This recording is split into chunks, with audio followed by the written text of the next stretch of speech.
நம்ம கிணத்துக்கடவு ஏரியாவில் லோ பட்ஜெட்டில் டிடிசிபி அப்ரூவ்ட் சைட் ஒன்று சேலுக்கு வந்துருக்குதுங்க. நம்ம சிங்கையன்புதூர் ஏரியாவில் தாங்க இந்த சைட் அமைஞ்சிருக்கு. விஜிபி பிரகாசம் நகரில் தான் இந்த ப்ராப்பர்ட்டி அமைஞ்சிருக்குதுங்க. நிறைய பேர் லோ பட்ஜெட்டில் கிணத்துக்கடவு ஏரியாவில் சைட் கேட்டிருந்தீங்க. மெயின் ரோட்லேருந்து வெறும் 50 மீட்டர் தொலைவில் இந்த ப்ராப்பர்ட்டி அமைஞ்சிருக்குதுங்க. டோட்டலாக 3 சைட் அவைலபிள் இருக்குதுங்க. நார்த் ஃபேஸிங்கில் ஒரு சைட் அவைலபிள் இருக்குதுங்க. North and west corner site ஒன்று அவைலபிளில் இருக்குதுங்க. ஒரு சைடு வெஸ்ட் ஃபேஸிங்லேயும் அவைலபிளில் இருக்குதுங்க. 3 சைட் டோட்டலாக அவைலபிள் இருக்குதுங்க. North and west corner site பார்த்தீங்கன்னா 5 சென்ட் 82 ஸ்கொயர் ஃபீட்டுங்க. நார்த் ஃபேஸிங் பார்த்தீங்கன்னா 6 சென்ட் 266 ஸ்கொயர் ஃபீட்டுங்க. West facing 3 cent 331 square feet land இருக்குதுங்க.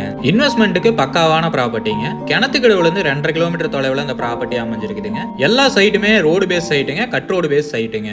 பேங்க் லோன் ஃபெசிலிட்டியும் தாராளமாக பண்ணி தரலாங்க. இந்த ப்ராப்பர்ட்டியோட ப்ரைஸ் பார்த்தீங்கன்னா சென்ட் 3.5 லட்சம் ரூபா சொல்கிறாங்க. ப்ரைஸ் ஃபிக்ஸ்டு ப்ரைஸுங்க. இந்த ப்ராப்பர்ட்டி பற்றின ஃபுல் டீட்டெயிலும் கான்டாக்ட் நம்பர் டிஸ்கிரிப்ஷனில் கொடுத்துருக்கேன், செக் பண்ணிக்கோங்க.